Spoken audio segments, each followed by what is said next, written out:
زندہ جاویدہ ہے پیغام کربلا کا، زندہ جاویدہ ہے پیغام کربلا کا۔ بسم اللہ الرحمن الرحیم، الحمد للہ رب العالمین بارئ الخلائق اجمعین، والصلاة والسلام على جميع الأنبياء والمرسلين، سيما من سمي في الآفاق بأحمد وفي الأرض بأبي القاسم محمد.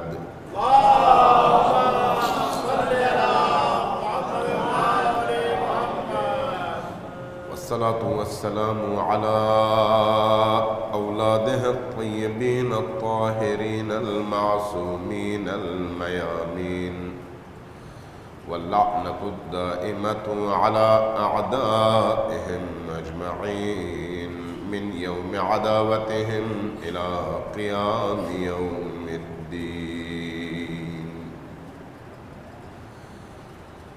قال الله تبارك وتعالى في كتابه المجيد وهو أصدق القائلين وقوله الحق.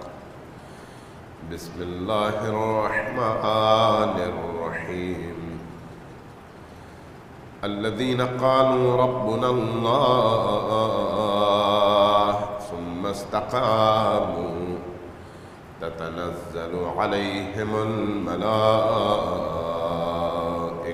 صلوات محمد وعلى اللهم صل على محمد وعلى محمد. ایک دفعہ پھر صلوات بھیجیے میں محمد. اللهم صل على محمد وعلى محمد. تیسری دفعہ ذرا زیادہ اونچی آواز سے صلوات بھیجیے میں.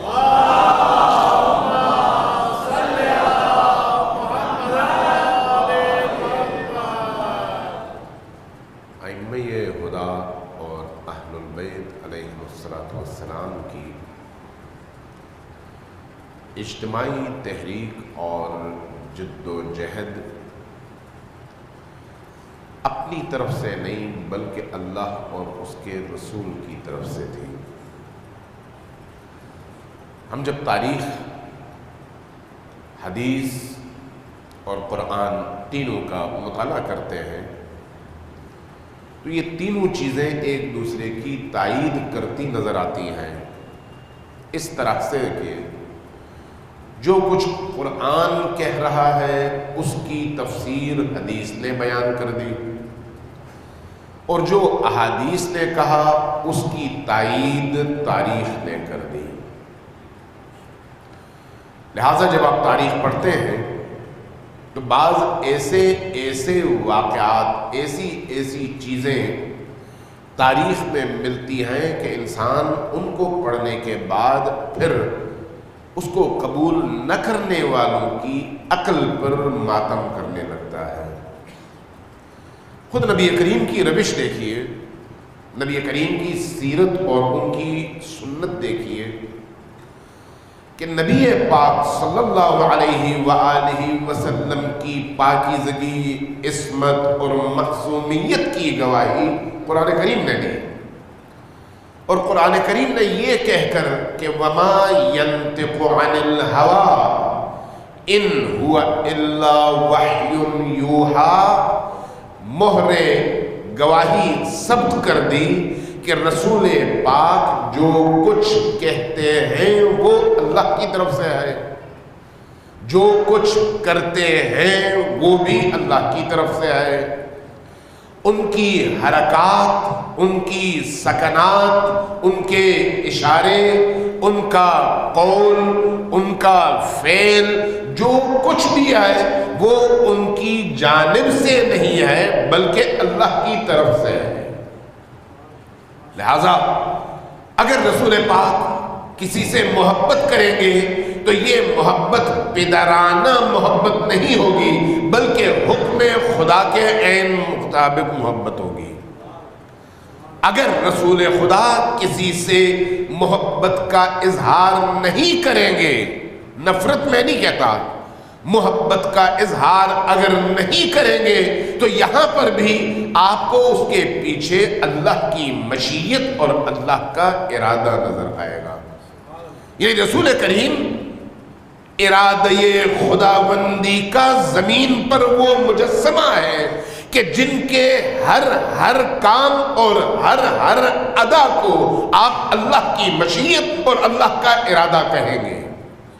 اس لیے اس کی گواہی قرآن کریم نے دی۔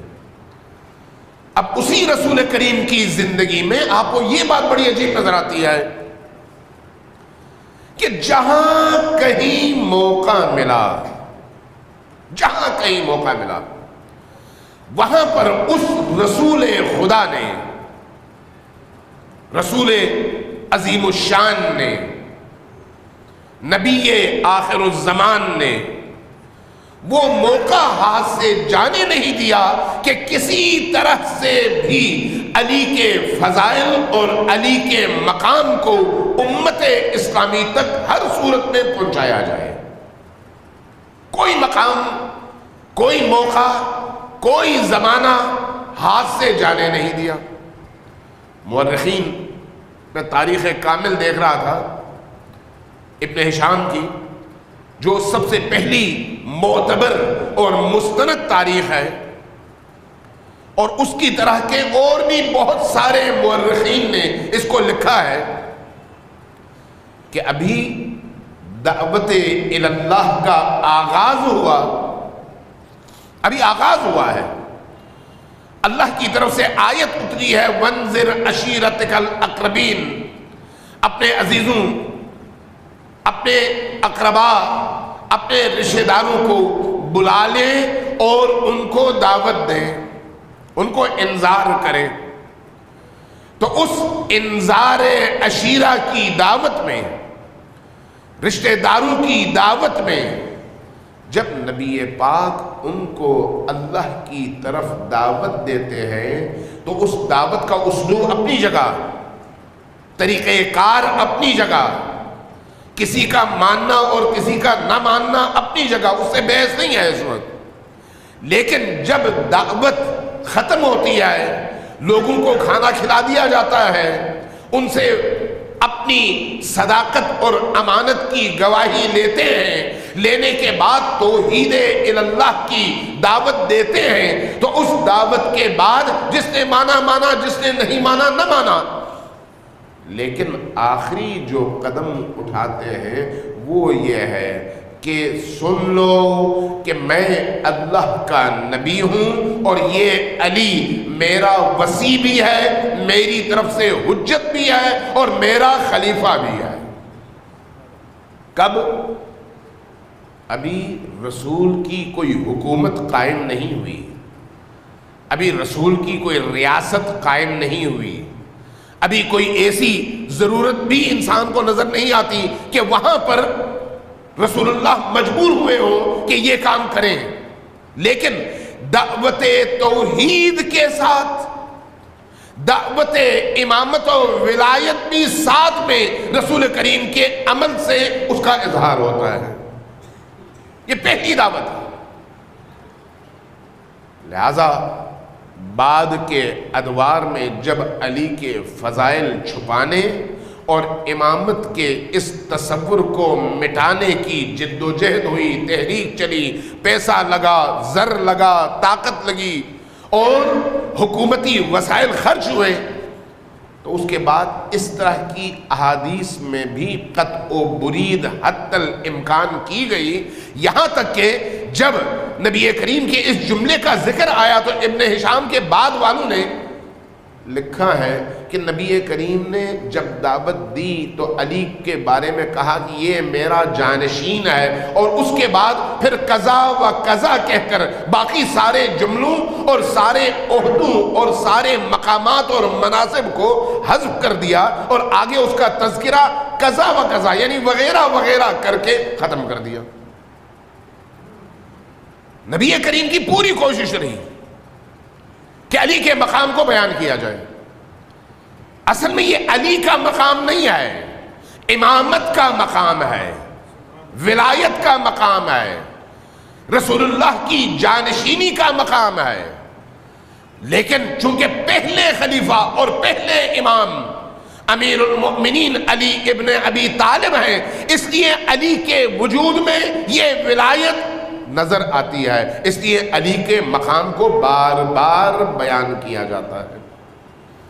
آپ نے بابائے اردو مولانا عبدالحق دہلوی کا نام سنا ہوگا، اردو کے بہت بڑے لکھاری ہیں، مصنف ہیں۔ وہ یہ کہتے ہیں کہ میں نے تاریخ کا مطالعہ کیا، حدیث کا مطالعہ کیا، میں نے جتنا بھی مطالعہ کیا، میں نے ایک عجیب چیز دیکھی۔ وہ کیا ہے؟ وہ یہ دیکھی کہ رسول پاک کو اٹھتے بیٹھتے جاگتے سوتے چلتے پھرتے جنگ کی طرف جاتے ہوئے، مسجد کی طرف جاتے ہوئے، تربیت کرتے ہوئے، عبادت کرتے ہوئے، جہاں جہاں موقع ملا لگتا یہ تھا کہ رسول اللہ نے وہ موقع ضائع نہیں کیا، علی کے فضائل ضرور بیان کیے۔ مولوی عبدالحق وہ یہ بیان کرتے ہیں۔ وجہ کیا ہے؟ وجہ یہ ہے کہ رسول اللہ کو معلوم ہے کہ ان کی زندگی کے صرف 23 سال تبلیغ دین پر خرچ ہونے ہیں، اور ان 23 سالوں میں ذہنوں کو انہوں نے آمادہ کیا ہے توحید کی قبولیت پر، لیکن توحید کی قبولیت کا مطلب امامت کی قبولیت نہیں ہے۔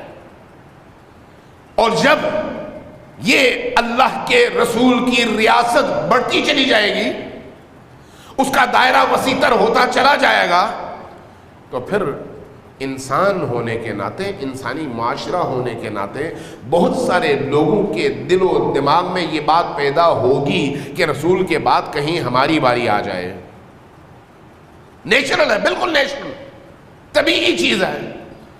لہذا قبل از اس کے کہ کوئی اپنے بارے میں سوچ سکے، رسول چاہتے ہیں کہ لوگوں کے دل و دماغ میں یہ بات بٹھا دیں کہ اگر رسالت کے بعد جانشینی رسالت کا کوئی عہدہ ہے جو کہ الہی ہے، تو اس کا اختیار انسان کو نہیں ہے، اللہ کو ہے۔ خلافت، بادشاہت، صدارت جمہوری نظاموں کے تحت آپ ہو سکتا ہے لوگوں کے ہاتھوں میں دے دیں، لیکن جب آپ بات کریں گے اسلامی ریاست کی، جب آپ بات کریں گے الہی ریاست کی، جب آپ بات کریں گے اسلامی حکومت کی، ولایت الہی کی، تو ولایت کیا ہے؟ اللہ کی جگہ بیٹھ کر انسانوں کی زندگی کو اس طرح سے چلانا کہ امر بالمعروف بھی کیا جا سکے، نہی عن المنکر بھی کیا جا سکے، لوگوں کو ان کا حق بھی دلایا جا سکے، ظلم کا رستہ بھی روکا جا سکے، مظلوم کی داد رسی بھی کی جا سکے، اور معاشرے کے اندر سے ظلم کو مٹایا جا سکے، اور عدل کو حاکم کیا جا سکے۔ عدل کو حاکم کرنے کے لیے عادل کا ہونا ضروری ہے۔ عدل کی حاکمیت کے لیے اور اللہ کی جانشینی کے لیے ضروری ہے کہ ایسا شخص ہو جس میں وہ خصوصیات موجود ہوں، اور ان خصوصیات کا ادراک ان خصوصیات کے خالق کو ہو سکتا ہے، انسانوں کو نہیں ہو سکتا۔ لہذا آپ یہ دیکھتے ہیں کہ نبی کریم صلی اللہ علیہ وآلہ وسلم نے ہر اس موقع پر، ہر اس موقع پر جہاں پر دیکھا کہ اب ضرورت ہے، وہاں پر اہل البیت اور خصوصاً اپنے پہلے جانشین کی صفات اور ان کے اوصاف کو ہر صورت میں بیان کیا۔ میں حدیث دیکھ رہا تھا، علی وشیعتہ ہم الفائزون، علی اور اس کے پیروکار، علی اور اس کے پیروکار وہ ہیں جو فائز ہیں، فوز تک پہنچے ہوئے ہیں۔ فوز کیا ہے؟ کامیابی۔ فوز کیا ہے؟ نجات۔ فوز کیا ہے؟ اپنے مقصد حیات تک پہنچنا۔ علی کے بارے میں یہ حدیث آپ کو مل جائے گی، اور یہ حدیث اہل سنت کے ہاں بھی ملے گی اور اہل تشیع کے ہاں بھی ملے گی، دونوں جگہ یہ حدیث آپ کو برابر میں ملے گی۔ علی و شیعتہ هم الفائزون. بعض اوقات ہم پر اعتراض کیا جاتا ہے کہ شیعہ بات کی پیداوار ہے. نہیں، نبی کریم نے جس دن علی اور علی کے طرفداروں اور علی کے پیروکاروں کی حقانیت اور ان کے اوصاف کو بیان کرنا شروع کر دیا، اسی دن تشیع کا تصور بھی سامنے آ چکا تھا. جس دن نبی کریم نے علی کی اوصاف کو بیان کیا ہے، علی کے فضائل کو بیان کیا ہے. لہذا علی کے اوصاف اور علی کے فضائل جب رسول کی زبان سے نکلتے تھے تو لوگ سمجھ جاتے تھے کہ علی کون ہے. لہذا جنگ میں یا صلح میں، نماز میں یا عبادات میں، وحی کے بیان میں یا تجارت کے میدان میں، جہاں جہاں رسول پاک نے دیکھا کہ یہاں پر علی کو اٹھانے اور علی کو بیان کرنے کی ضرورت ہے، وہاں وہاں علی کو بیان کیا ہے، اور اس کا موقع اللہ نے رسول کو فراہم کیا. صلوات بھیجیے بر محمد و آل محمد.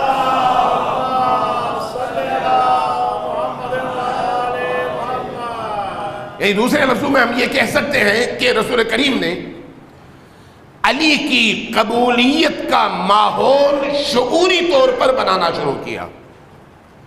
یعنی انسانی معاشرے کو ذہنی طور پر تیار کرنا شروع کیا کہ لوگوں، میرے بعد اگر کسی نے آنا ہے تو وہ یہ علی ہے. وجہ کیا ہے؟ وجہ یہ ہے کہ حاکمیت جو ہے یہ اللہ کا اختیار ہے. حاکمیت اور حکومت اللہ کا اختیار ہے اور صرف اللہ کا حق ہے. آج بھی آپ اگر دستور پاکستان پڑھیں، آئین پاکستان پڑھیں، تو آئین میں جو سب سے پہلا جملہ لکھا ہوا ہے وہ یہی ہے کہ اللہ کے بندوں پر حاکمیت اعلیٰ کا اختیار صرف اللہ کو حاصل ہے. اس لیے کہ ایک مسلمان کا عقیدہ یہ ہے کہ خالق ہی حاکم ہے. جب خالق حاکم ہے تو اس نے اپنی حاکمیت کا اختیار جمہور کے حوالے نہیں کیا. یہی اختلاف ہے شیعہ اور سنی کے درمیان. ہم کہتے ہیں کہ اللہ نے یہ اختیار انسانی معاشرے کے سپرد نہیں کیا بلکہ اپنے ہاتھ میں رکھا ہے.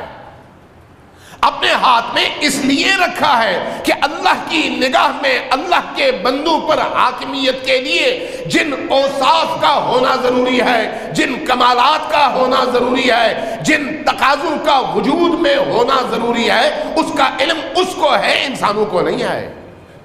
اس لیے کہ وہ خالق ہے، وہ جانتا ہے کہ اس کی کون سی مخلوق کس کام کے لیے ہے. ہمیں اکثر اوقات صلوات بھیجیے بر محمد و آل محمد.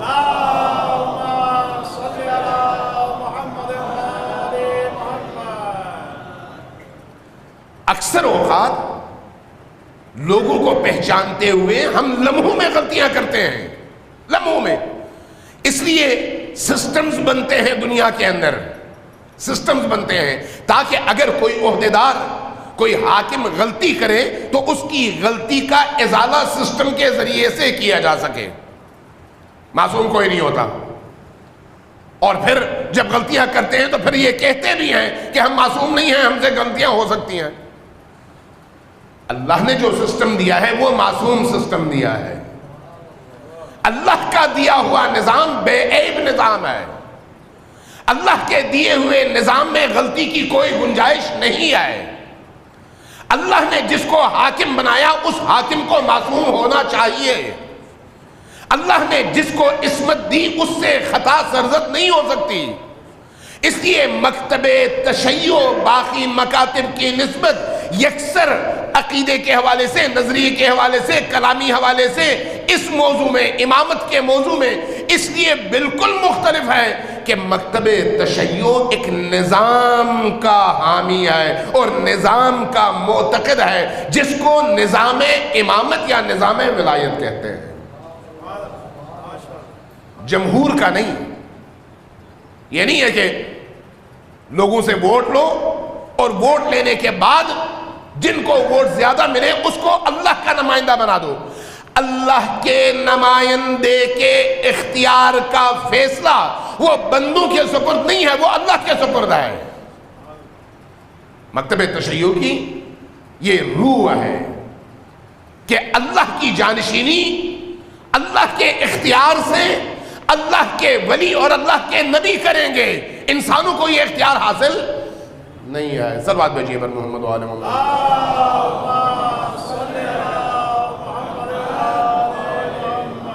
اس لیے اب ایسا شخص جو اللہ کی نمائندگی کرے زمین پر، یا ایسا نظام جو پاکیزہ ہو، جو معصوم ہو، نظام امامت و ولایت معصوم نظام ہے نا، جب معصوم نظام کہتے ہیں تو اس نظام کے حاملین کو معصوم ہونا چاہیے۔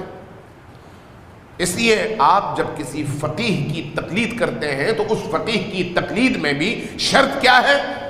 شرط اس کا پاکیزہ ہونا ہے، شرط اس کا متقی ہونا ہے، شرط اس کا اس مقام تک پہنچنا ہے کہ وہ معصوم نہ ہو لیکن تالی تل میں معصوم کے مقام پر بیٹھنے کی اہلیت اپنے اندر پیدا کر سکے، شرط رکھی جاتی ہے۔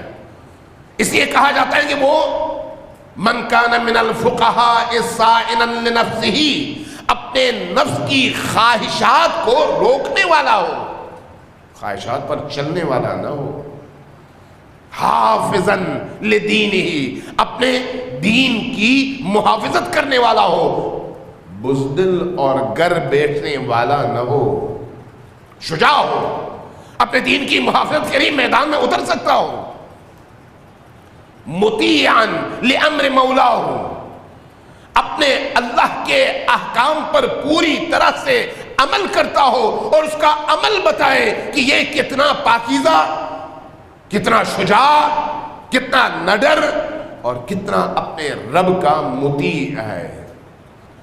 جب یہ شرائط عام فقہا کے حوالے سے، تقلید کے حوالے سے، تقلید جس میں آپ اس سے احکام لیتے ہیں اور اس پر عمل کرتے ہیں، اس کے لیے یہ شرطیں رکھی گئی ہیں کہ اگر کسی شخص میں یہ تمام شرطیں جمع ہوں تو پھر لوگوں کو چاہیے کہ اس سے اپنا دین لیں، اس کی تقلید کریں، اس کے فتوے پر عمل کریں۔ لیکن اگر اس میں کوئی بھی اس حوالے سے نقص ہو، اگر نقص ہو تو پھر آپ اس کی تقلید نہیں کر سکتے۔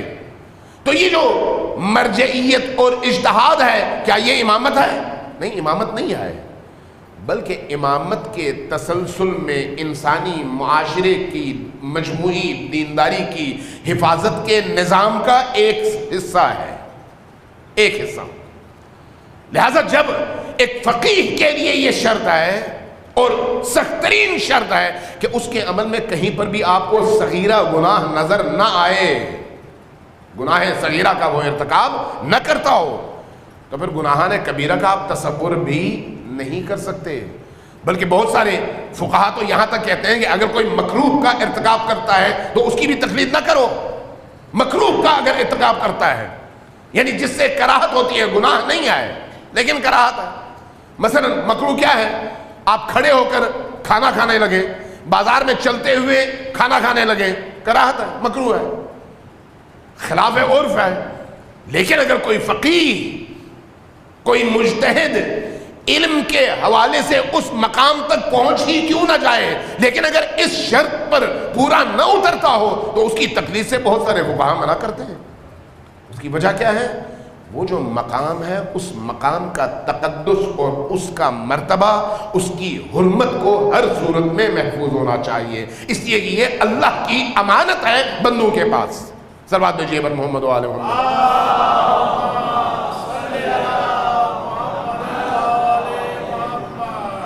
لہذا نبی کریم صلی اللہ علیہ وآلہ وسلم نے ماحول بنایا ہے، اور ماحول بنانے میں اللہ تبارک و تعالیٰ نے نبی کریم کو بھرپور موقع فراہم کیا کہ جہاں جہاں ہو سکے وہاں وہاں علی اور پنجتن پاک جو اس سسٹم کا حصہ ہیں، جو اس نظام کا حصہ ہیں، جن کو اہل البیت کہا جاتا ہے، ان کی حرمت اور ان کے مقام کو لوگوں تک پہنچاتے رہیں۔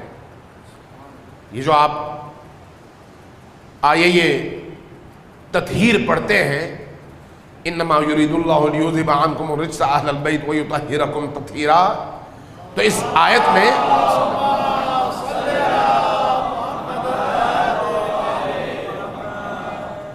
دیکھیے اس آیت میں آپ کیا پڑھتے ہیں؟ اللہ کا یہ ارادہ قطعیہ ہے.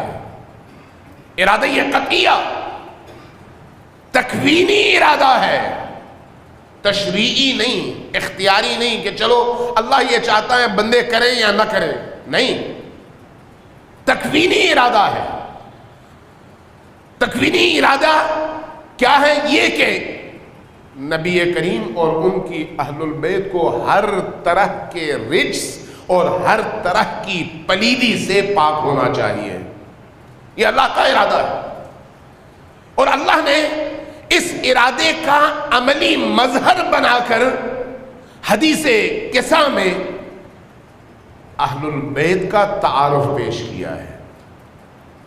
تعارف پیش کیا ہے ام سلمہ کے گھر میں. ابھی رمضان المبارک میں ایک پروگرام چل رہا تھا اہل البیت کے مقام اور عظمت کے حوالے سے کسی ٹی وی چینل پہ، تو میں بھی بیٹھا ہوا تھا. تو ہمارے اینکر نے سوال کیا. ہمارے ساتھ ایک بہت بڑے نامور دیوبندی عالم دین تشریف فرما تھے. تو ان سے پوچھا کہ اہل البیت کے حوالے سے کوئی خصوصی بات نبی کریم کے حوالے سے بیان کیجئے کہ انہوں نے ان کی نگاہ میں اہل البیت کا مقام کیا تھا. کہنے لگے کہ نبی کریم کی اولاد، ان کی ازواج، ان کے جاننے والے، حتیٰ ان کے پالے ہوئے لوگ سب کے سب اہل البیت میں شامل ہیں. لہذا نبی کریم کا ان سے محبت کرنا فطری بات ہے. تو جو چیز فطری ہو اس کا سوال کیسا؟ مجھے بڑی حیرت ہوئی کہ آج ہمارا معاشرہ فکری پستی کے حوالے سے، معارف اہل البیت کے حوالے سے اتنا گر گیا ہے کہ رسول پاک کی جو مشیت ہے وہ مشیت بھی نظر نہیں آ رہی. میں نے پھر جواب میں عرض کیا کہ نہیں، آپ کو غلط فہمی ہوئی ہے، ذرا غور کیجئے گا. یہ جو آیے یہ تطہیر ہے جو اللہ کی طرف سے اتری ہے، یا آیے یہ مباہلہ ہے جو اللہ نے نازل کیا ہے، اس میں اہل البیت کا تعین کرنے کے بعد اللہ نے ان کا جو مقام بیان کیا ہے وہ کسی نبی کی آل و اولاد کے حوالے سے بیان نہیں ہوا. جب یہ مقامات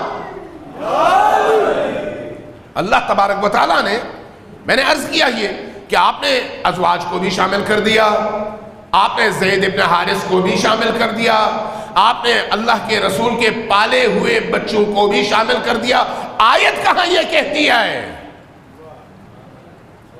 آپ کی اپنی روایات ہیں، آپ کی اپنی روایات. میں جب صحاح ستہ پڑھتا ہوں اور وہاں پر اہل البیت کے حوالے سے احادیث کو دیکھتا ہوں تو حضرت ام سلمہ کی یہ حدیث تمام اہل سنت محدثین نے متفقہ طور پر نقل کیا ہے کہ حضرت ام سلمہ کا گھر تھا، اور حضرت ام سلمہ کے گھر میں آیت نازل ہوئی، اور اس وقت نازل ہوئی جب چادر یمانی کے نیچے علی و فاطمہ و حسن و حسین جمع تھے، اور نبی کریم نے ان سب کے سر پر اپنی عبا اوڑھائی. اوڑھانے کے بعد کہا اللہم ہؤلاء اہل بیتی، بار اللہ تو گواہ رہنا میری اہل البیت یہ ہے. اور اب اس کی ایک اور گواہی میں نے پھر یہ عرض کیا وہاں پر کہ آپ کس دنیا میں ہیں؟ حضرت ام سلمہ جو کہتی ہیں وہ صحیح ہے یا جو آپ کہتے ہیں وہ صحیح ہے؟ کہا حضرت ام سلمہ نے کیا کہا؟ صحیح بخاری پڑھیے. بخاری میں حضرت ام سلمہ سے روایت ہے کہ حضرت ام سلمہ نے جب آیت اتری اور ان 5 شخصیات کے سر پر چادر ڈالی گئی تو حضرت ام سلمہ نے پوچھا یا رسول اللہ کیا میں بھی چادر کے نیچے داخل ہو جاؤں؟ رسول پاک نے جواباً کیا ارشاد فرمایا؟ فرمایا کہ نہیں، تم ان میں سے نہیں ہو، لیکن انتی علی الخیر، تم خیر کے رستے پر ہو، باہر رہو اس لیے کہ اس کا جز تم نہیں ہو. نبی کریم نے جہاں جہاں موقع ملا، چاہے مباہلے کے میدان میں چاہے کسا کے میدان میں، ہر جگہ اسی طرح سے اہل البیت کے مقام کو بیان کیا جس طرح سے اللہ چاہتا تھا اور اللہ کی مشیت تھی. صلوات بھیجیے پر محمد و آل محمد. صلی علی محمد و آل محمد. ایک اور چیز جو انسان کو متوجہ کرتی ہے، بہت سارے اہل سنت علماء نے اور تشیع کے تقریباً تمام مورخین اور تمام محدثین نے اس بات کو نقل کیا ہے کہ رسول پاک نے اس آیت کے اترنے کے بعد بعض محدثین کے مطابق 17 مہینے، بعض کے مطابق 1 سال فجر کی نماز پر، ظہر کی نماز پر، عصر کی نماز پر، مغرب کی نماز پر، عشاء کی نماز پر، 5 نمازوں کے اوقات میں نبی پاک نے اپنے حجرے سے باہر تشریف لا کر بی بی فاطمہ زہرا سلام اللہ علیہا کے در اقدس پر کھڑے ہو کر اونچی آواز سے یہ کہا، السلام علیکم یا اہل بیت النبوہ، اے نبوت کے گھرانے والو تم پر میرا سلام ہو. یہاں پر ایک نقطہ اور عرض کروں. ہم پر الزام لگتا ہے کہ یہ 3 وقت کی نماز پڑھتے ہیں. عزیزان گرامی، کہیں پر بات کرنے کا موقع ملے تو آپ بھی کھل کر بات کریں. اسلام میں 5 نمازیں ہیں، 3 نہیں، 5 نمازیں ہیں، اور ان 5 نمازوں کے 5 اوقات ہیں. فجر ہے، ظہر ہے، عصر ہے، مغرب ہے، عشاء ہے. ظہر اپنے موقع پر ہے، عصر اپنے موقع پر، یعنی عصر کے موقع پر ہے، اس کا اپنا سٹینڈرڈ ہے کہ جب سورج کا سایہ ختم ہو جائے اور آپ کے سر پہ کھڑا ہو جائے، جس کو آپ زوال کہتے ہیں، تو یہ ظہر کی فضیلت کا وقت ہے، اور اس موقع پر آپ نے اپنی ظہر کی نماز پڑھنی ہے. اس وقت اگر آپ عصر کی نماز پڑھنا چاہیں تو آپ اپنی نماز نہیں پڑھ سکتے، اس وقت آپ ظہر کی نماز پڑھیں گے. جب سایہ مشرق کی طرف ڈھلنا شروع ہو جائے گا، بڑھنا شروع ہو جائے گا، چونکہ سایہ مشرق سے سورج نکلتا ہے، تو آپ اگر ایک ٹہنی کھڑی کر دیتے ہیں تو اس کا سایہ مغرب کی طرف ہے. جب جیسے جیسے یہ سورج بڑھتا چلا جائے گا، اوپر اٹھتا چلا جائے گا، سایہ کی مقدار کم ہوتی چلی جائے گی، یہاں تک کہ وہ سایہ اس ڈنڈی کے اوپر آ جائے، سورج اوپر آ جائے. جب اوپر آئے تو سایہ ڈنڈی کا ختم ہو جائے گا، اور ادھر سے ختم ہونے کے بعد جب مشرق کی طرف سایہ شروع ہوگا تو یہ اول ظہر ہے. آپ نے اپنے ظہر کی نماز اس موقع پر پڑھنی ہے. یہ سایہ جب اس ڈنڈی کے قد کے برابر تک ہو جائے تو یہ ظہر کا وقت ہے فضیلت کا. لیکن ظہر کی فضیلت کے موقع پر ظہر کی نماز ختم کرنے کے بعد جو وقت ہے وہ مشترک ہے آپ کے عصر اور ظہر کے درمیان. آپ کو اللہ اور اس کے رسول نے یہ اختیار دیا ہے کہ اب آپ چاہیں تو ظہر کے بعد عصر کی نماز بھی پڑھ لیں، لیکن عصر کی فضیلت کا وقت یہ نہیں ہے. فضیلت کا وقت نہیں ہے. فضیلت کا وقت کون سا ہے؟ جب سایہ اس ٹہنی یا لکڑی یا ڈنڈی کے برابر مشرق کی طرف اس کا قد بن جائے، جب ایک برابر ہو جائے تو اس کے بعد ظہر کی فضیلت کا وقت شروع ہو جاتا ہے. لہذا اگر شرعی، فقہی اور اہل البیت کی تعلیمات کی روشنی میں آپ حکم تلاش کرنا چاہیں تو فضیلت کا وقت وہی ہے جس کو عصر ہم کہتے ہیں. ہاں، رخصت کا وقت وہ ہے جو ظہر کی نماز کے بعد شروع ہو جاتا ہے. ہم رخصت سے فائدہ اٹھاتے ہیں، اکثر اوقات فضیلت کے وقت کو بھول جاتے ہیں. نماز ہماری کتنی ہے؟ 5 دفعہ اور 5 مواقع پر، لیکن ملا کر پڑھنے کی جب اجازت دی گئی تو اب ہم نے اس کو اپنی عادت بنا لیا ہے. ورنہ فضیلت اور زیادہ ثواب کب ہے؟ اسی وقت جب وہ ٹہنی ایک برابر سایہ بنا لے اور ظہر کی فضیلت کا وقت شروع ہو جائے. تو نبی کریم کی یہ جو روایت میں عرض کر رہا تھا، 5 اوقات میں نبی کریم کی اپنی روش یہی رہی کہ 5 اوقات میں الگ الگ پڑھیں. ہاں بعض اوقات بغیر کسی اضطرار کے، بغیر کسی مجبوری کے آپ نے دونوں نمازیں کٹھی بھی پڑھی. جب دونوں نمازیں کٹھی پڑھی تو یہ ثابت ہو گیا کہ کٹھی پڑھنے کی اجازت ہے آپ کی سہولت کی خاطر. اس لیے اس وقت عملی طور پر حنفیوں پہ نہیں آئے، لیکن اہل حدیث جن کو آپ اپنی اصطلاح میں وہابی کہتے ہیں، ان کے ہاں یہ گنجائش ہے کہ ظہر اور عصر کی نماز کو جمع کیا جائے اور کٹھا پڑھا جائے، مغرب اور عشاء کی نماز کو کٹھا پڑھا جائے اور جمع الصلاتین کیا جائے، دونوں نمازوں کو جمع کیا جائے، ادھر ظہرین کی صورت میں اور ادھر مغربین کی صورت میں. صلوات بھیجیے بر محمد و آل محمد.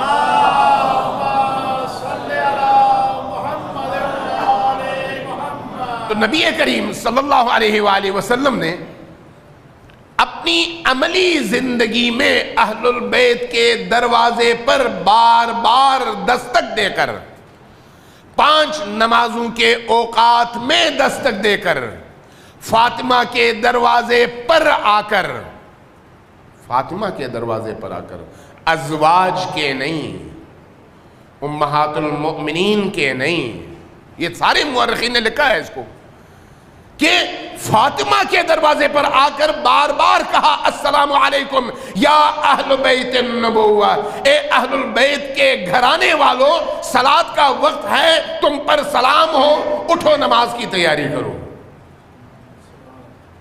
اب آپ سردار اہل البیت کا مقام دیکھیں. سرور اہل البیت کون ہے؟ علی ابن ابی طالب. کوشش کی نبی کریم نے.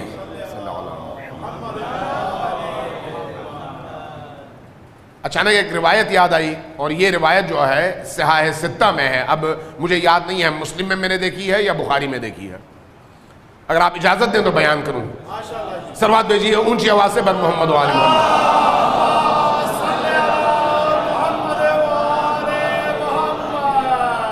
ایک بات اس سے پہلے، روایت کے عرض کرنے سے پہلے یاد رکھیں عزیزان گرامی، ہمارا مکتب حق کو حق کہنے اور باطل کو باطل کہنے کا مکتب ہے، لیکن حق کو بیان کرتے ہوئے باطل کو گالیاں دینے کا مکتب نہیں ہے. یہ ذہن میں رکھیے گا. بد زبانی کا مکتب نہیں ہے، خوش کلامی کا مکتب ہے. اعتراض علمی ہو تو کوئی حرج نہیں ہے، لیکن ہجو کرنے، مذاق اڑانے، تمسخر، استہزاء اور پھر گالیاں، یہ ہمارے مکتب میں نہیں آئے. لہذا یہ ذہن میں رکھیے گا کہ جس بھی شخصیت کی نسبت نبی کریم سے ہو، ہم نے ان کا احترام کرنا ہے، اس لیے کہ نبی کریم سے اس کا رابطہ ہے، اس کی نسبت ہے. اصل احترام نبی کریم کا احترام ہے. یہ روایت جو میں نقل کر رہا ہوں، یہ حضرت عائشہ ام المؤمنین سے نقل کر رہا ہوں. انہوں نے بیان کیا، کہا کہ ایک دن میں نے دیکھا چونکہ اس زمانے میں ابھی وحی نازل نہیں ہوئی تھی کہ اصحاب کے دروازے بند کر دو، چونکہ درمیان میں مسجد تھی، ارد گرد صحابیوں کے گھر تھے اور ان گھروں کے دروازے مسجد میں کھلتے تھے. لہٰذا جب نماز کا وقت ہوتا تھا تو سارے صحابی اپنے گھروں سے پاک و پاکیزہ ہو کر، نہا دھو کر، وضو کر کے مسجد کے صحن میں قدم رکھتے تھے. یعنی اپنے گھر سے قدم نکالتے تو مسجد کے صحن میں رکھتے. بعد میں وحی اتری کہ اے رسول، آپ اور علی کے علاوہ کسی کو حق نہیں ہے اپنے گھر سے براہ راست مسجد میں آنے کا، لہذا تمام صحابیوں کے دروازے بند کروا دیجئے.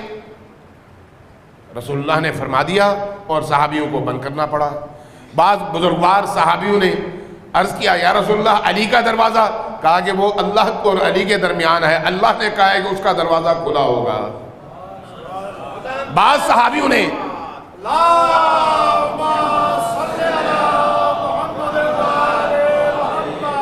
بعض صحابیوں نے کہا کہ یا رسول اللہ ہمیں اتنی اجازت ہے کہ ہم ایک کھڑکی چھوٹی سی کھول لیں تاکہ مسجد کے اندر جو کچھ ہو رہا ہے وہ دیکھتے رہیں. کہا نہیں، اللہ نے منع کیا ہے، اس لیے کوئی سوراخ بھی کسی صحابی کے گھر سے مسجد کی طرف کھلا نظر نہیں آنا چاہیے، بند کر دو. یہ جو حدیث ہے اس سے پہلے کی ہے. وہ کہتی ہیں کہ میں اپنے والد کو میں نے دیکھا کہ مسجد میں جیسے ہی علی تشریف لائے، علی کے چہرے کی طرف مسلسل وہ دیکھتے رہے. میں نے کہا کہ ابا جان، آج عجیب آپ کی کیفیت میں دیکھ رہا ہوں کہ آپ علی کے چہرے کو نظر ادھر ادھر ہٹائے بغیر مسلسل ٹکٹکی باندھے علی کے چہرے کی طرف دیکھ رہے ہیں. فرمایا کہ کل رات جب ہم نماز کے موقع پر رسول پاک کی بارگاہ میں بیٹھے ہوئے تھے، تمام صحابہ موجود تھے، تو نبی کریم نے جیسے ہی دیکھا کہ علی آ رہا ہے اندر مسجد کے اندر، تو اونچی آواز سے سب کو یہ سنا کر فرمایا کہ النظر الی وجہ علی عبادت، علی کے چہرے کی طرف دیکھنا عبادت ہے، اس لیے میں علی کے چہرے کو دیکھ رہا ہوں. اچھا ابا جان کیا یہیں پر حدیث ختم ہو گئی؟ کہا نہیں، پوری حدیث سناؤ. کہا پوری سنائیں. کہا کہ ہوا یہ کہ اس دوران میں کچھ لوگ کھڑے ہو گئے. کہا کہ یا رسول اللہ، کیا علی کے چہرے کی طرف دیکھنے کی یہ عبادت صرف اہل مدینہ کو حاصل ہے؟ کہا کیا مطلب؟ کہا ہم تو باہر سے آئے ہیں، اب اگر ہمارے پاس علی نہیں ہے تو ہم اس عبادت سے محروم ہو گئے. فرمایا کہ نہیں، اس کا بھی رستہ ہے. تم جب جاؤ اپنے گھروں میں تو پھر علی کا ذکر کرو، ذکر علی عبادت، علی کا ذکر کرو گے تو وہ بھی اسی طرح سے عبادت ہے. اچھا پھر کیا ہوا؟ پھر یہ ہوا کہ کچھ اور صحابی کھڑے ہو گئے. یا رسول اللہ، آپ نے ایک حدیث بیان کی تھی. کون سی حدیث؟ آپ نے فرمایا تھا کہ منافق اور مؤمن کے درمیان حد فاصل اور امتیاز علی ہے. اگر کسی کے سامنے علی کی حمد و ثنا بیان ہو، تعریف بیان ہو، اس کا چہرہ کھل اٹھے تو وہ مؤمن ہے، اگر اس کے چہرے پہ کدورت آئے تو وہ منافق ہے. ہاں آگے ہاں یہ بیان کیا تھا. تو عرض کیا یا رسول اللہ اگر ایسا ہے تو پھر جب آج کے دور میں جب آپ موجود ہیں تو آپ کی موجودگی میں بھی بعض لوگوں کے چہروں پہ شکن آتی ہے. تو اگر کوئی ایسا موقع آئے کہ علی کا ذکر کرنے پر پابندی لگ جائے، علی کے ذکر کو منع کر دیا جائے، تو اس صورت میں کیا پھر علی کے حوالے سے عبادت کے دروازے بند ہو گئے؟ رسول پاک نے فرمایا یہ ناقل کون ہے؟ ناقل حضرت ابوبکر صدیق ہیں، اور ان سے روایت نقل کر رہی ہیں حضرت ام المومنین عائشہ. کہتی ہے کہ میرے ابا نے یہ فرمایا کہ میں نے رسول پاک سے یہ سنا جب اس صحابی نے پوچھا کہ اس موقع پر جب علی کے ذکر پر پابندی لگ جائے تو تب ہم کیا کریں، کیا اس وقت علی کے حوالے سے عبادت کے دروازے بند ہیں؟ تو رسول کریم نے فرمایا کہ نہیں، اس وقت بھی بند نہیں ہے، تب تم اپنے دلوں کو علی کا گھر بناؤ اور حب علی کا اظہار کرو، اس لیے کہ حب علی عبادت، علی کی محبت بھی عبادت ہے. رسول کریم نے کوئی موقع ہاتھ سے جانے نہیں دیا. ہر اس موقع پر جہاں پر ضرورت تھی وہاں پر علی کے مقام کو بیان کیا ہے. اب آپ کو ایک بشارت والی حدیث سناتا ہوں. بشارت والی حدیث، اس حدیث کو سن کر خود میرے اپنے رونگٹے کھڑے ہوئے، اور بعض اوقات میں سوچتا ہوں کہ کہیں مومنین کی گمراہی کا باعث نہ بن جائیں ایسی حدیثیں، لیکن مومن ہی کیسا جو گمراہ ہو جائے. صلوات بھیجیے پر محمد و آل محمد.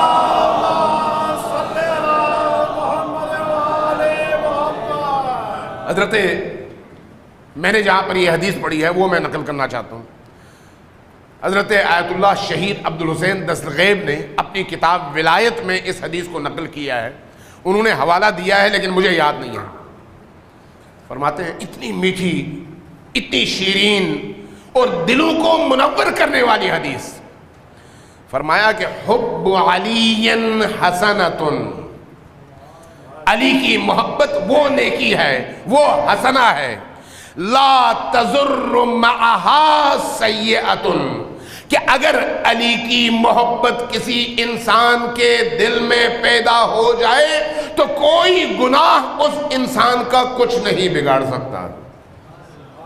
توجہ ہے آپ کی؟ وَبُغْضُ عَلِيٍّ، علی کا بغض، علی سے نفرت، سیئۃ، ایسی برائی ہے کہ اگر کسی مقام پر یہ برائی آ جائے، لا تنفع معہا حسنۃ، کہ کوئی شخص چاہے پوری عمر، پوری زندگی اللہ کی عبادت کرتا رہے، قرآن پڑھتا رہے، روزے رکھتا رہے، حج کرتا رہے، زکوٰۃ دیتا رہے، جہاد کرتا رہے، اگر علی کا بغض دل میں آتا ہے تو ان تمام عبادات کا ذرہ برابر فائدہ اس کو نہیں ہوگا۔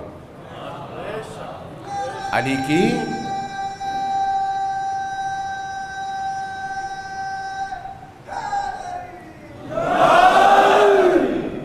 یعنی نبی کریم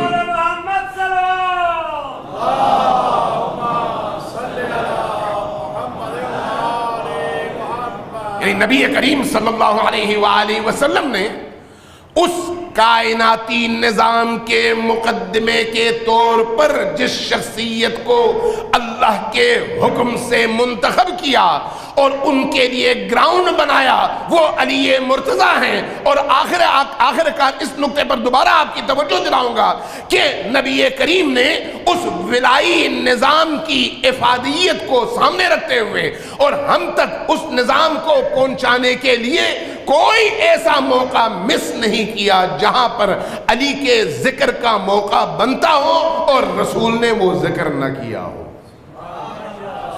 لہذا آپ اس کی قدر جانیے، یہ صرف عبادت کا ذریعہ نہیں ہے، انسانی معاشرے کے احیاء کا ذریعہ ہے۔ انسانی معاشرے کو اگر موت کی تاریکیوں سے نکالنا چاہیں تو اس نظام سے متصل ہونے کی ضرورت ہے۔ اگر اجتماعی طور پر کسی معاشرے کو ایک زندہ معاشرہ بنانا مقصود ہو تو اس نظام سے مربوط ہونے کی ضرورت ہے، اس نظام کو سمجھنے کی ضرورت ہے۔ تشیع ایک نظام کا نام ہے۔ کس نظام کا؟ جو آیا ہی اسی لیے ہے کہ پوری دنیا کو تسخیر کرے، صرف ایک فرقہ بن کر نہیں، چند لوگوں کے لیے نہیں، بنی نوع انسان کے لیے۔ تشیع کا پیغام بنی نوع انسان کے لیے ہے، تشیع کا پیغام عالم انسانیت کے لیے ہے، تشیع کا پیغام انسانی معاشرے کو حیوانیت کے دلدل سے نکالنے کے لیے ہے۔ تشیع کا پیغام انسان کو حیوانیت سے دور کر کے انسانی صفات سے آراستہ کرنے کے لیے ہے۔ تشیع کو صرف چند رسومات میں محدود کرنا تشیع پر خودکش حملے کے مترادف ہے، یہ ذہن میں رکھیں۔ یعنی تشیع کو قتل کر دینے کے مترادف ہے کہ اگر اس کو چند رسومات میں محدود کر کے آپ کہیں ایک فرقے کا کام ہے، نہیں۔ اس لیے عزاداری سید الشہداء کو تشیع کی حیات اور بقا کا باعث قرار دیا گیا ہے، اسی لیے کہ عزاداری سید الشہداء اس نظام کو بیان کرنے کا بہترین ایسا موقع ہے جس میں جذبات بھی آمادہ ہوتے ہیں اور عقلیں بھی آمادہ ہوتی ہیں۔ صلوات بھیجیے بر محمد و آل محمد۔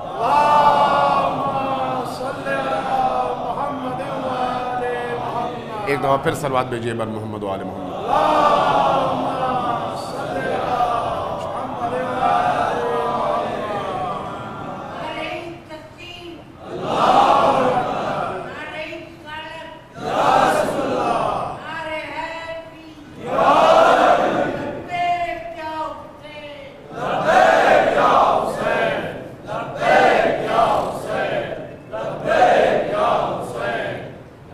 عزیزان گرامی، یہ جو عزاداری سید الشہداء ہے، اس حوالے سے اتنی بڑی نعمت ہے ہمارے لیے، اتنی بڑی نعمت کہ اس نعمت کے نتیجے میں سارا سال جو ہمارے اندر زنگ لگ جاتا ہے، اس زنگ کو ہم اسی عرصے میں صاف کرتے ہیں. اس زنگ کو، اس خرابی اور تاریکی کو ہم اپنے اندر سے دور کرتے ہیں. اور یہ برکت ہے ابا عبداللہ الحسین کی، برکت ہے حسین ابن علی کی، برکت ہے اس درد کی، برکت ہے اس تکلیف کی جس درد اور تکلیف سے اہل البیت گزرے ہیں. اس لیے چونکہ وہ اس درد سے گزرے ہیں، چونکہ وہ اس تکلیف سے گزرے ہیں، اللہ تبارک و تعالیٰ نے ان کے درد کو ہر انسان کا درد بنا دیا ہے. ان کے درد کو ہر زندہ انسان کا اور بیدار ضمیر انسان کا درد بنا دیا ہے. عام طور پر مجھے نہیں پتا تھا کراچی میں آپ کے ہاں یا ہمارے ہندوستانی کلچر کے اندر ابتدا میں بھی مثلا آج کے دن حضرت حر کے مصائب بیان کیے جاتے ہیں، جو یہ بھی روایتیں ہیں، مختلف جگہوں میں مختلف روایتیں ہیں. اگر آپ خیبر پختونخوا میں چلے جائیں تو وہاں پر اور طرح کی روایت ہے، گلگت بلتستان میں چلے جائیں تھوڑا سا مختلف ہے، بلوچستان میں چلے جائیں تھوڑا سا مختلف ہے. یعنی ہر معاشرے نے اپنے کلچر اور اپنے ذہن کے حساب سے کچھ روایات اپنائی ہوئی ہیں کہ فلان دن فلان معصوم یا فلان شہید یا فلان مجاہد کربلا کے مصائب بیان کیے جائیں. میں آج چاہ رہا ہوں کہ حضرت مسلم نے عقیل کے دونوں بچوں کے حوالے سے چند گزارشات آپ کی خدمت میں کروں. آپ دیکھیں اہل البیت نے کس کس طرح کی انمول قربانیاں دی ہیں کہ اہل البیت کے چھوٹے چھوٹے بچے بھی اس قربانی میں کسی سے پیچھے نہیں رہے، کسی سے پیچھے نہیں رہے. حضرت مسلم بن عقیل اس وقت کوفہ میں ہے. مسجد کوفہ کے قبلے کی طرف جب آپ کا رخ ہوتا ہے تو آپ کے دائیں طرف انتہائی کونے میں حضرت مسلم بن عقیل کی قبر انور ہے، مرجع خلائق ہے.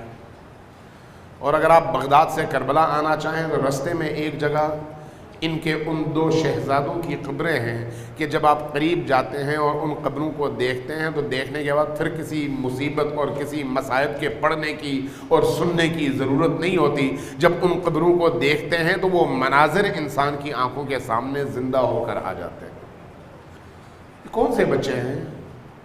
روایات دو طرح کی ہیں.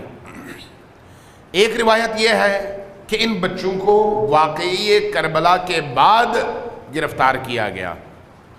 ایک روایت ہے کہ نہیں، مسلم بن عقیل کے ساتھ تھے اس وقت گرفتار کیا گیا. لیکن بہرحال یہ مسلم ہے کہ عبید اللہ ابن زیاد کے زندان میں یہ بچے 1 سال تک رہے ہیں. 9 اور 10 سال کے بچے، 9 اور 10 سال کے، زیادہ عمریں نہیں ہیں. محمد اور ابراہیم ابن زیاد نے جب حکم دیا ہے ان بچوں کو قید کرنے کا تو کہا کہ ان کو کھانے میں بھی کم دو اور وہ دو جس سے یہ صرف زندہ رہ سکیں، اور پانی بھی کم دو اور سختیاں زیادہ کرو. اب اتنے چھوٹے چھوٹے معصوم بچوں کے ساتھ اگر یہ سلوک کیا جائے گا تو ان بچوں میں کتنا تحمل ہے، کتنی برداشت کی قوت ہے. لیکن یہ عجیب ہے کہ یہ 2 بچے جب زندان میں تھے تو ایک وقت تک جب مسلسل شام کو ایک ٹائم کا کھانا ملنے لگا تو بچوں نے، چونکہ اہل البیت کے بچے ہیں نا، چونکہ علی کے خانوادے کے بچے ہیں نا، آل رسول کے بچے ہیں نا، اس لیے ان بچوں نے آپس میں یہ فیصلہ کیا کہ ہم دن بھر روزہ رکھتے ہیں تاکہ شام کو جو ملے اس سے افطار کر لیں گے. ابھی وہ بالغ نہیں آئے، ابھی وہ اس عمر تک نہیں پہنچے، لیکن زندان کی سختیوں میں بھی ان بچوں کو اگر یاد آتا ہے تو یہ کہ ہم اللہ کی عبودیت اور بندگی کے ذریعے سے یہ جو عرصہ ہے اس کو اس طرح سے گزاریں کہ اللہ ہم سے راضی ہو اور خوش ہو. 1 سال تک اس زندان میں رہے. زندان بان تبدیل ہوا، مشکور نام کا زندان بان آیا. انہوں نے اس کے چہرے کی طرف دیکھا، محسوس کیا کہ اس کے اندر تھوڑا سا نور نظر آتا ہے. ایک دن جب یہ زندانبان کھانا لے کر آیا تو کہا کہ مشکور تم ہمیں جانتے ہو ہم کون ہیں؟ کہا نہیں ہم تمہیں نہیں جانتے۔ کہا اچھا کچھ سوالات کرنے ہیں، ہاں پوچھئے۔ کہا کہ کیا آپ محمد الرسول اللہ کو جانتے ہیں؟ کہا کہ کیسے ہو سکتا ہے کہ میں نبی کریم کو نہ جانوں، وہ میرے نبی ہیں اور میرے رسول ہیں۔ کہا اچھا کیا آپ علی مرتضیٰ کو جانتے ہیں؟ کہا کہ ہاں وہ ہمارے امام ہیں، ہمارے امام ہیں۔ کہا فاطمہ الزہرا کو بھی جانتے ہیں؟ کہا ہاں وہ نبی کی بیٹی ہیں، ان پر ہماری لاکھوں جانیں قربان ہو۔ کہا حسن و حسین کو بھی جانتے ہیں؟ کہا ہاں یہ تو ہمارے پنجتن آل ابا ہیں، اور حسین وہ شہید ہیں جن کو یزید پلید نے شہید کر دیا ہے۔ کہا کہ آپ ہمیں جانتے ہیں ہم کون ہیں؟ ہم اسی حسین کے بچے ہیں، مسلم ابن عقیل کے بچے ہیں، آل علی میں سے ہیں، آل محمد میں سے ہیں، قریش میں سے ہیں، بنی ہاشم میں سے ہیں۔ جیسے ہی یہ سنا ان بچوں کے قدموں پر گر پڑا۔ کہا کہ بچوں مجھے معاف کرو، مجھے نہیں پتا تھا کہ آپ وہ ہیں۔ کہا کہ 1 سال سے یہاں پر زندان میں ہے۔ کہا کہ میری جان جاتی ہے چلی جائے، لیکن میں یہ اجازت نہیں دوں گا کہ میرے ہاتھوں آپ کو تکلیف ہو۔ میں دروازے زندان کے کھول دیتا ہوں، آپ لوگ نکل جانا، لیکن دن میں نہ نکلنا، رات میں نکلنا، اس لیے کہ یہ جہاں پر بھی ان ظالموں کو آپ نظر آئیں گے یہ آپ کو پکڑ لیں گے اور سخت سزائیں دیں گے۔ اس لیے میں چاہے میرے ساتھ جو کچھ بھی ہو جائے آپ لوگ نکل جائیں، لیکن رات کی تاریکی میں نکل جائیں۔ بچے نکل گئے رات کی تاریکی میں۔ اب بچے ہیں، ان کو نہیں پتا کس طرف جانا ہے، منہ اٹھایا اور چل دیے۔ چلتے چلتے چلتے چلتے صبح ہو گئی اور فرات کے کنارے پہنچ گئے، دریائے فرات کے کنارے پہنچ گئے۔ جب دن ہوا، چڑھنے لگا دن، تو فوراً درخت کے اوپر چڑھ گئے تاکہ کسی کو ان پر شک نہ ہو، کوئی ان کو دیکھے نہیں۔ آبادی میں سے کچھ خواتین آئیں پانی لینے کے لیے۔ جب پانی میں دیکھا تو اوپر درخت میں 2 خوبصورت بچوں کا عکس نظر آیا۔ اوپر دیکھا، بچوں کو نیچے بلا لیا، نیچے بلا کر کہا کہ تم بچوں یہاں پر کیا کر رہے ہو، اور ہو کون؟ انسان ہو، فرشتے ہو؟ کہا کہ ہم آل نبی میں سے ہیں، آل علی میں سے ہیں۔ کہا کہ کون ہو؟ کہا مسلم ابن عقیل کے بچے ہیں۔ کہا اچھا وہی مسلم جو حسین کا سفیر تھا اور جس کو اہل کوفہ نے دغا دے کر مارا؟ کہا ہاں ہم اسی کے بچے ہیں۔ کہا آؤ میرے ساتھ، میں تمہیں اپنی مالکن سے ملاتی ہوں، میری مالکن بہت مومنہ ہے، وہ تمہارا بہت خیال رکھے گی۔ ان بچوں کو لے کر گھر میں چلے گئے، مالکن سے ملی۔ مالکن سے ملنے کے بعد بچوں کو ان کے سامنے پیش کیا۔ جب ان کو پتا چلا کہ یہ مسلم ابن عقیل کے بچے ہیں تو اٹھا کے اپنے سینے سے لگایا اور کہا کہ بس ایک خوف ہے کہ میرا شوہر حارث بڑا خطرناک آدمی ہے، کہیں اگر اس کو پتہ چل جائے تو وہ بخشے گا نہیں، تم دونوں اس کمرے میں سونا، میں کسی طرح سے سنبھالتی ہوں۔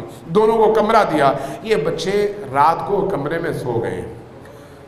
کمرے میں سوتے ہوئے اچانک آنکھ کھلی۔ ایک بھائی نے، محمد نے ابراہیم کو اور ابراہیم نے محمد کو دیکھا اور کہا کہ کیا تم نے بھی وہی خواب دیکھا ہے جو میں نے دیکھا ہے؟ کہا کیا مطلب؟ کہا کہ میں نے خواب دیکھا ہے کہ ہم سے کہا جا رہا ہے کہ بس آج رات مہمان ہو اور صبح ہم سے تم نے ملنا ہے۔ دونوں بھائی ایک دوسرے سے سینہ ملا کر رونے لگے۔ جیسے ہی رونے کی آواز باہر گئی، حارث آ چکا تھا اور آنے کے بعد اس نے اپنی بیوی سے یہ کہا تھا کہ آج صبح سے میں مسلم نے عقیل کے دونوں بچوں کو تلاش کرتے کرتے تھک گیا ہوں۔ ابن زیاد نے اعلان کیا ہے کہ جو بھی ان بچوں کو لے کر آئے گا میں اس کو انعام و اکرام سے نوازوں گا۔ اب میں وہی انعام لینے کے لیے صبح سے در بدر پھر رہا تھا، اب تھک ہار کر گھر آیا ہوں۔ لیکن جیسے ہی اس کے کانوں میں ان معصوم بچوں کے رونے کی آواز پہنچی، وہ ایک دفعہ جھٹکے سے اٹھا، فوراً آیا، ان بچوں کو جیسے ہی دیکھا پوچھا کون ہو؟ کہا کہ ہم مسلم کے دونوں معصوم بچے ہیں جو یتیم ہو گئے ہیں۔ جیسے یہ سنا بچوں کو پکڑا، دروازہ بند کیا اور کہا کہ اب میں ابن زیاد سے انعام لوں گا۔ صبح ان بچوں کو لیا، اپنے غلام کو اور اپنے بیٹے کو بھی اپنے ساتھ لیا، دوبارہ فرات کے کنارے آیا، اپنے غلام سے کہا کہ غلام تم ان دونوں بچوں کے سر قلم کر دو۔ غلام نے تلوار اٹھائی، ان بچوں کی طرف دیکھا، ان بچوں میں سے ایک نے غلام کی طرف دیکھ کر کہا کہ اے غلام تمہاری شکل و صورت بلال حبشی سے کتنی ملتی ہے؟ کہا کیا مطلب؟ کہا کہ بلال ہمارے جد رسول اللہ کے غلام تھے نا، تو تم ان سے ملتے ہو۔ کہا تم کون ہو؟ کہا کہ آل رسول میں سے ہیں۔ جیسے ہی کہا آل رسول میں سے ہیں، کہا کہ آل رسول کو قتل کروں؟ تلوار پھینک دی، خود نہر میں کود گیا۔ بیٹے سے کہا کہ تم یہ کام کرو، لیکن مانا نہیں، وہ بھی کود گیا۔ اب حارث اٹھا، حارث جب آیا ان بچوں کی طرف تو بچوں نے ایک دوسرے کی طرف دیکھا اور کہا کہ حارث ہمیں زندہ کیوں نہیں لے کے چلتے ابن زیاد کی طرف، مارتے کیوں ہو؟ کہا کہ اس لیے کہ مجھے انعام لینا ہے، رستے میں اگر تم بھاگ گئے تو پھر کیا ہوگا، میں انعام سے محروم ہو جاؤں گا۔ اب جب تلوار اٹھائی تو ایک بھائی آگے بڑھتا تھا، کہتا تھا پہلے مجھے مارو، دوسرا بھائی آگے بڑھتا تھا، کہتا تھا نہیں پہلے میرا حق ہے، میں اپنے بھائی کو اپنی نگاہوں کے سامنے قتل نہیں ہوتے دیکھ سکتا، پہلے مجھے مارو۔ اس کشمکش میں آخرکار بڑے بھائی نے کہا کہ نہیں پہلے مجھے مارو۔ حارث نے تلوار اٹھائی، بھائی کے سر پر وار کیا، سر جدا ہوا، تن گرا اور نہر میں پھینک دیا، اور پھر اس کے بعد دوسرے بھائی کی باری آئی، دوسرے کا سر قلم کیا، بدن پھینکا۔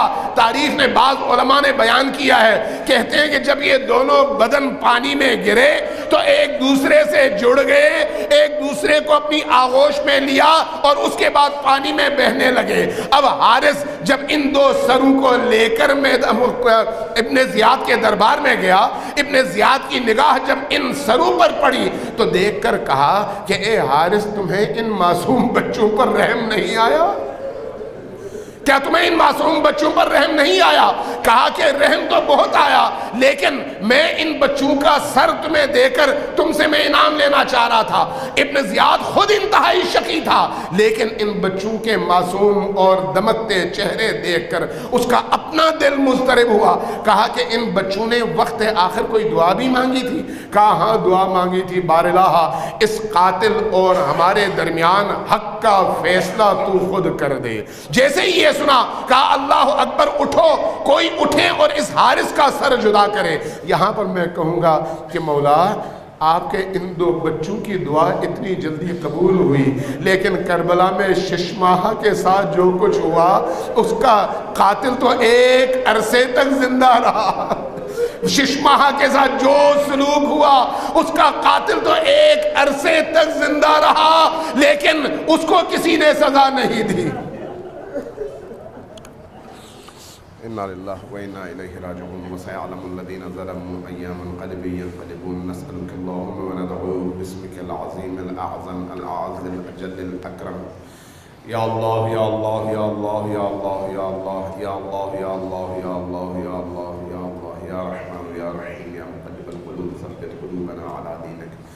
با اللہ ہماری اس عبادت کو اپنی بارگاہ میں شرف قبولیت عطا فرما، با اللہ ہمارے گناہوں کی مغفرت فرما، با اللہ عزاداری کو ہماری روح کا مرہم قرار دے، با اللہ ذکر علی و آل علی کو ہماری نجات کا ذریعہ قرار دے، با اللہ حب و عشق علی کو ہمارا سرمایہ زندگی قرار دے، با اللہ وہ تمام دوست احباب جو ان مجالس کے انعقاد کے لیے روز و شب محنت کرتے ہیں ان کی توفیقات خیر میں اضافہ فرما، ان کی اس عبادت کو اپنی بارگاہ میں قبول فرما، با اللہ امام عصر کے ظہور میں تاجیل فرما، با اللہ ہمیں ان کے عوام و انصار میں شمار فرما، با اللہ جو لوگ مکتب تشیع سے دشمنی کرتے ہیں ان کی دشمنیاں انہی کی طرف پلٹا دے، با اللہ جو لوگ مکتب تشیع کے جوانوں کو نشانہ بناتے ہیں ان کو تو نشانہ بنا دے، با اللہ جو لوگ خودکش حملوں کے ذریعے سے ٹارگٹ کلنگ کے ذریعے سے بے گناہوں کا قتل کرتے ہیں